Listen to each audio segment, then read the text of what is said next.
Friends, welcome to my channel. আজি মই আপোনালোকৰ লগত এটা আচাৰৰ ৰেচিপি শ্বেয়াৰ কৰিম, যিটো মটন দি মই বনাইছোঁ, মটন আচাৰৰ। আৰু ইয়াক কেনেকৈ বনালোঁ মই সকলোখিনি আপোনালোকৰ লগত শ্বেয়াৰ কৰিম। সেইটো কাৰণে আপোনালোকে আমাৰ এই ভিডিঅ'টো সম্পূৰ্ণ চাবলৈ নাপাহৰিব। আৰু লগতে আমাৰ এই চেনেলটোক আপোনালোকে লাইক, কমেণ্ট এণ্ড ছাবস্ক্ৰাইব কৰি দিব, কাৰণ আপোনালোকৰ ছাবস্ক্ৰাইবতেহে আমি আগবাঢ়ি যাবলৈ পাৰোঁ। আৰু লগতে লাইক কৰিব, কাৰণ আপোনালোকে বহুতে আমাৰ ভিডিঅ' চাই কিন্তু লাইক নকৰাকৈ থৈ যায় বা আপোনালোকে ছাবস্ক্ৰাইব নকৰাকৈ থৈ যায়।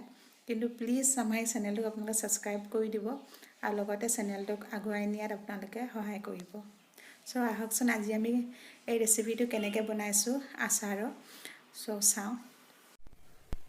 প্ৰথমতে মই এই মটনখিনি ভালকৈ ধুই পেলাই সৰু সৰুকৈ কাটি লৈছোঁ প্ৰেছাৰ কুকাৰত ভৰাই পেলাই।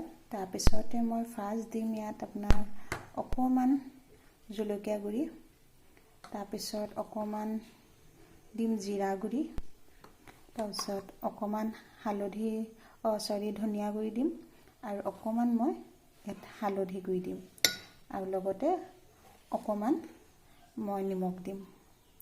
এয়া দি পেলাই মই এইখিনি দি এতিয়া ভালকৈ অকণমান মিক্স কৰি ল'ম।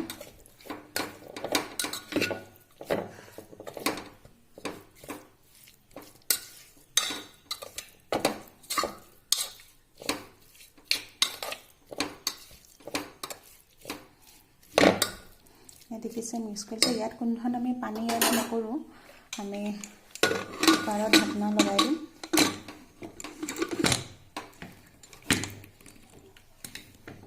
ঢাকনা লগাই পেলাই আমি প্ৰেছাৰ কুকাৰত উঠাই পেলাই দুটামান চিটি বজাই ল'ম।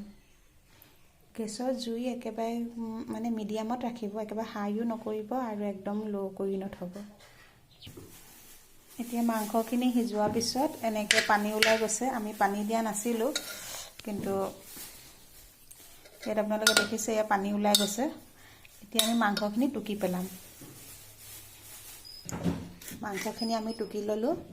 এতিয়া আমি মছলাখিনি, যিখিনি আমাৰ মছলা আমি ব্যৱহাৰ কৰিম, সেই মছলাখিনি কাটি লওঁ। তাৰপিছত মই আপোনালোকক বাকী বনোৱা প্ৰচেছটো দেখাম। এয়া নেমু, তাৰপিছত আমি জলকীয়া কাটি লৈছোঁ, আদা কাটি লৈছোঁ আৰু নহৰু কাটি লৈছোঁ। এতিয়া মই গেছৰ ওপৰত কেৰাহীখন উঠালোঁ আৰু কেৰাহীখনতে মই তেল দি দিম।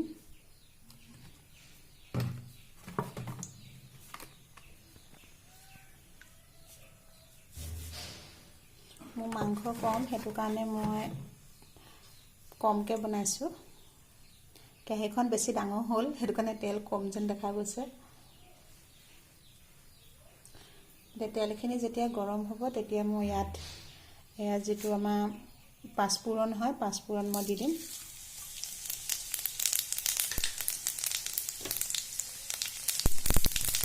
পাঁচফোৰণবোৰ ফুটে আপোনালোকে চাব। তাৰপিছতে এইখিনি যি মছলা লৈছিলোঁ, নেমু মই আঁতৰাই দিলোঁ, কাৰণ নেমু একেবাৰে শেষত দিম চেপি পেলাই।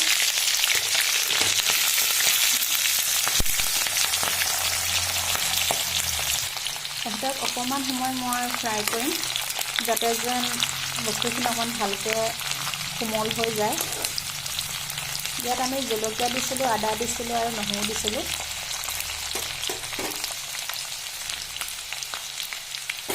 পাঁচফোৰণখিনি আপোনালোকে দেখিছে ই ছাইডলৈ ওলাই গুচি আহিছে তেলৰ পৰা, কাৰণ ফুটিছিলে যে খুব চিটিকি চিটিকি পৰে, মানুহৰ গাটো পৰি যায় আহি। সেইটো কাৰণে আপোনালোকে অকণ সাৱধানে দিব।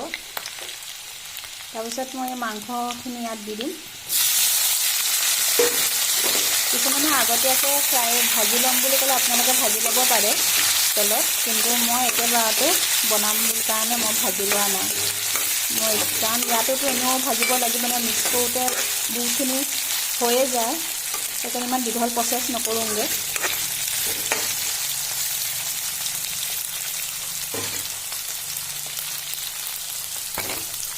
এতিয়া মই ইয়াত মছলাসমূহ ভালকৈ দি দিম।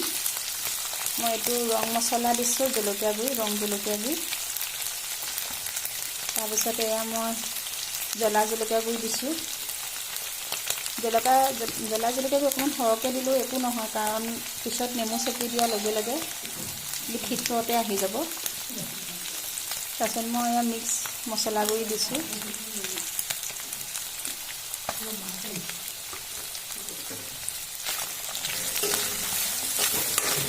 দেখিছে আচাৰখিনি কালাৰটো কিমান ধুনীয়া এটা হৈ গৈছে মছলা দিয়াৰ লগে লগে। ইয়াতে মই এটা বস্তু দিম, আদা নহৰু পেষ্ট অকণমান দি দিম, তেতিয়া আৰু অকণমান টেষ্টি হৈ যায়। সকলোৱে নিদিয়ে বাৰু, কিন্তু মই দিওঁ সেইটো কাৰণে, তেতিয়া বস্তুটো আৰু অকণ বেছি টেষ্টি হৈ যায়। যদি আপোনালোকৰ ওচৰত সৰিয়হ গুটি থাকে সৰিয়হ গুটি দিব পাৰে। মোৰ ওচৰত বৰ্তমান সৰিয়হ গুটি নাছিলে, সেইটো কাৰণে মই সৰিয়হ গুটিটো দিয়া নাই।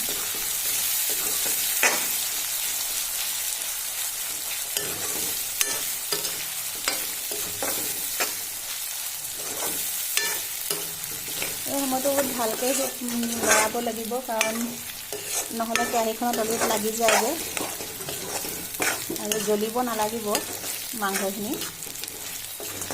মাংসখিনিৰ ভিতৰত যদি মছলাটো ভালকৈ লাগি যায়, সেই হিচাপত আপোনালোকে যাব লাগিব।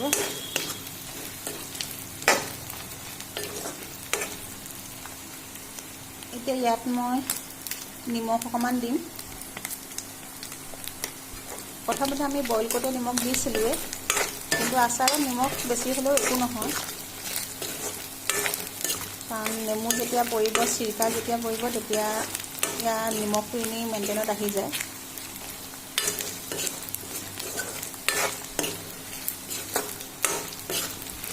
আৰু নিমখটো যদি আপোনালোকে কম পায়, তেনেহ'লে পিছততো আপোনালোকে নিমখ দিব পাৰে, একো নাই।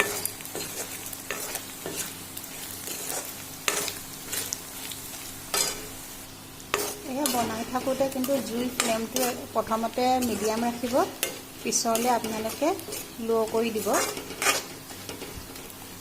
দেখিছে মোৰ ভাগ অলৰেডি হৈছেগৈ। এতিয়া মই নেমু আছিলে, গোল নেমু, ডাঙৰ চাইজৰ এটা গোল নেমু মই ইয়াত চেপি দিম।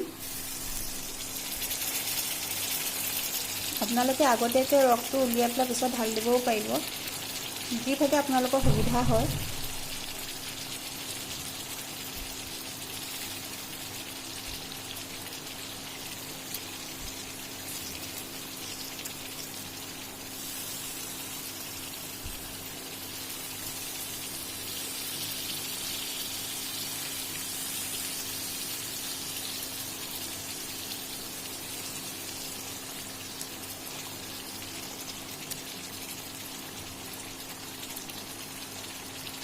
ইয়াত মোৰ অকণমান গুটি পৰি গৈছে, মই গুটিটো ধুনীয়াকৈ ছাইড কৰি উঠাই দিম,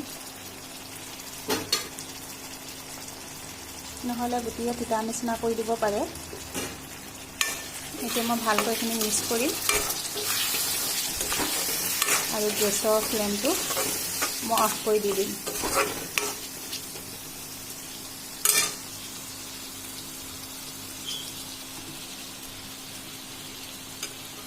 কাৰণ আমাৰ অলৰেডি হৈ গৈছে। ইয়াত মই অলপ পিছত চিৰকা অকণমান দি পেলাই বটলত ভৰাই দিব পাৰিম। মাংসখিনি অকণমান ঠাণ্ডা হ'ল, এতিয়া ঠাণ্ডা হোৱাৰ পিছত মই এতিয়া ইয়াত চিৰকা অকণমান দি দিম। চিৰকা দিলে মানে আচাৰ যিখিনি থাকে সেইখিনি বহুত সময়লৈকে ভাল হৈ থাকে আৰু সোনকালে গলে। তাকো মই মিক্স কৰি দিওঁ, যাতে যেন সকলোখিনি গাতে যাতে লাগি যায়।